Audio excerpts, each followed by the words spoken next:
Hello all, welcome to SMS channel. ఇక్కడ నేను purple cabbage potato తురుముతో గ్రేవీ కర్రీ ఎలా చేసుకోవాలో చూపిస్తున్నానండి. టేస్ట్ అయితే చాలా బాగా వస్తుంది. మీరు కూడా ట్రై చేయండి. ముందుగా స్టవ్ ఆన్ చేసి కళాయి పెట్టుకొని ఆయిల్ యాడ్ చేసుకొని హీట్ అవ్వనివ్వాలి. ఆయిల్ వేడైన తర్వాత కొంచెం జీలకర్ర, కొంచెం అల్లం వెల్లుల్లి పేస్ట్ యాడ్ చేసుకొని వేగనివ్వాలి. చూడండి, ఇక్కడ యాడ్ చేస్తున్నాను నేను వీడియోలో.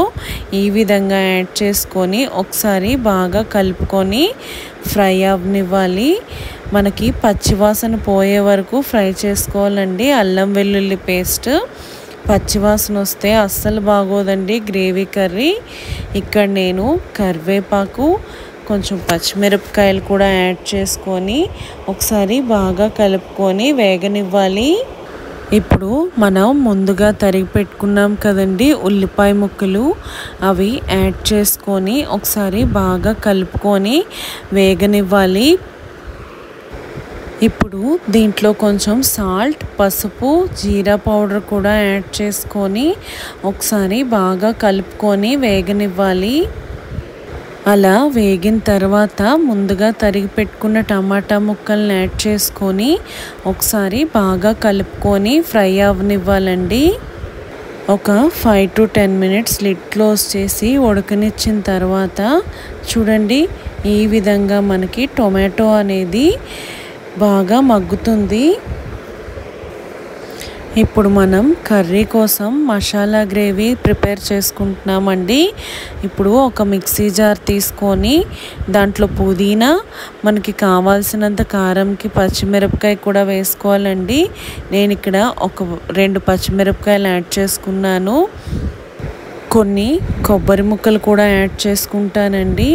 కొబ్బరి వేయడం వల్ల గ్రేవీ టేస్ట్ అనేది చాలా బాగుంటుంది.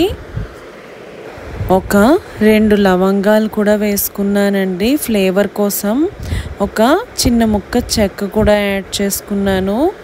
ఇప్పుడు దీన్ని మనం పేస్ట్ లాగా ప్రిపేర్ చేసుకోవాలి. కొంచెం వాటర్ యాడ్ చేసుకొని ఈలోగా మనకి టొమాటోస్ అనేవి మగ్గిపోయాయండి.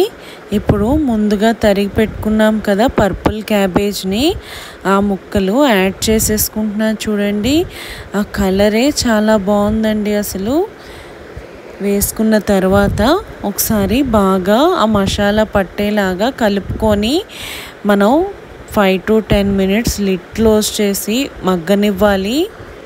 ఆ పర్పుల్ క్యాబేజ్ కొంచెం మగ్గిన తర్వాత నేను ముందే తురుము పెట్టుకున్నానండి బంగాళదుంపని, వాటర్లో పెట్టుకొని ఉంచుకున్నాను. వాటర్లో వేసుకొని సాల్ట్ యాడ్ చేసుకోకపోతే బంగాళదుంప కలర్ అనేది మారిపోతుంది.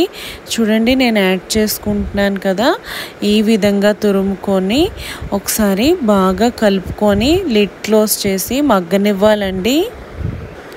ఇక్కడ నేను ఒక స్మాల్ గ్లాస్ వాటర్ యాడ్ చేసుకున్నానండి.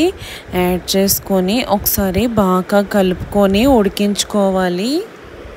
ఈలోగా మనం ముందుగా మిక్సీ పట్టుకున్నాం కదండి ఆ మసాలా పేస్ట్, చూడండి ఈ విధంగా గ్రైండ్ చేసుకొని పక్కన పెట్టుకోవాలి.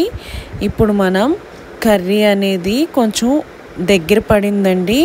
ఇప్పుడు దీంట్లో ముందుగా ప్రిపేర్ చేసుకున్నాం కదా మసాలా, అది యాడ్ చేసేసుకొని ఒకసారి బాగా మిక్స్ చేసుకొని వేగనివ్వాలి. ఇది మసాలా వేగపోతే పచ్చివాసన వస్తుందండి.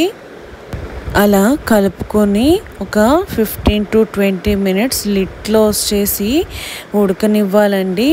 చూడండి, మనకి ఆయిల్ తేలినట్టుగా వచ్చేస్తే కర్రీ రెడీ అయిపోయినట్టే. చూడండి, ఒకసారి బాగా కలుపుకోవాలి, లేదంటే అడుగంటేస్తుంది. నేను ఇక్కడ ఒక 1/2 గ్లాస్ వాటర్ కూడా యాడ్ చేసుకుంటానండి. కొంచెం నాకు గ్రేవీలా కావాలి. ఈ కర్రీ మనకి చపాతీలకి బాగుంటుందండి, రోటీస్కి కూడా చాలా బాగుంటుంది. ఇప్పుడు నేను ఒకసారి బాగా కలుపుకొని ఒకసారి ఉడకనివ్వాలి. కర్రీ ఆల్మోస్ట్ రెడీ అయిపోయిందండి. నేను ఇక్కడ గ్రేవీ ఎంత కన్సిస్టెన్సీ మనకి కావాలో అంతవరకు ఉడికించుకొని స్టవ్ ఆపేసుకోవాలి. నేను ఇక్కడ ఈ కన్సిస్టెన్సీలో స్టవ్ ఆపేసుకుంటున్నాను. నేను ఇప్పుడు కర్రీని సర్వింగ్ బౌల్లోకి తీసేసుకుంటున్నానండి. కర్రీ టెక్స్చర్ అయితే చాలా బాగా వచ్చిందండి. స్మెల్ అయితే చాలా బాగుందండి. అసలు గ్రేవీ మా పిల్లలు చాలా బాగా తిన్నారండి. ఇది చపాతీతో తినచ్చు, రోటీస్తో కూడా తినచ్చండి. ఇక్కడ నేను కొత్తిమీరతో గార్నిష్ చేసుకుంటున్నాను. మన tasty purple cabbage potato curry అయితే రెడీ అయిపోయింది. Please like, share and subscribe to our channel. Thank you for watching.